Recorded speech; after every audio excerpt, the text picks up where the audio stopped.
Hi friends, welcome to Vidran TNPSC Academy. So இன்றைக்கி என்ன பார்க்க போகிறோம் அப்படின்னா டிஎன்பிஎஸ்சி மேக்ஸில் ரீசனிங்கில் வந்து ஃபைண்ட் த மிஸ்ஸிங் நம்பர் அப்படின்னு சொல்லி எப்போயுமே வந்து இந்த இதில் மாடலில் வந்து ஒரு கொஷின் கேட்பாங்க. ஓகேவா? ஸோ இப்போ நம்ம இந்த சம் வந்து பார்க்க போகிறோம். உங்களுக்கு இந்த மாதிரியும் கேட்கலாம் அப்படின்றதுக்கு ரொம்பவே யூஸ்ஃபுல்லாக இருக்கும். ஸோ தெரிஞ்சுக்கோங்க. ஓகே, ஸோ இப்போ ஃபர்ஸ்ட்டு பாருங்கள் 158 179 202. இப்போ இதுக்குள்ளே எப்படி வந்திருக்கு அப்படின்னு சொல்லி பார்க்கலாம். ஃபஸ்ட்டு இப்போ வந்து 158 வந்து எந்த நம்பரால் வந்து ஆட் பண்ணி எவ்வளோக்கு ஆட் பண்ணோம் அப்படின்னா 179 பாருங்கள் 179 வரும் அப்படின்னு.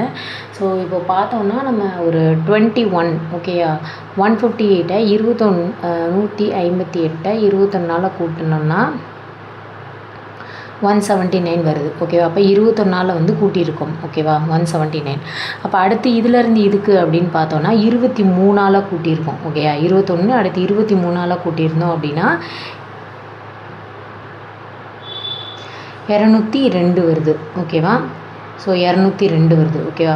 அப்போது 21 அடுத்து 23. அப்போ பாருங்கள் ஆட் நம்பர்ஸ் இருக்கா 21 23 அடுத்து ஆப்வியஸாக என்ன வரும் 25. ஓகே, அப்போ இந்த 202 25 ஆட் பண்ணோம் அப்படின்னா இந்த இடத்துல என்ன வரும் அப்படின்னு நமக்கு கிடச்சிரும்.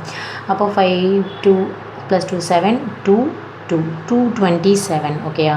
ஸோ இப்போ ஆன்சர் என்ன அப்படின்னா 227. அப்படி பார்த்தோன்னா ஆப்ஷன் டி தான் வந்துட்டு இந்த சமுக்கான ஆன்சர். ஓகே, ஸோ இதே மாதிரி அடுத்த ஒரு சம்மில் பார்க்கலாம். சேனலை மறக்காம சப்ஸ்கிரைப் பண்ணிக்கோங்க. தேங்க்யூ.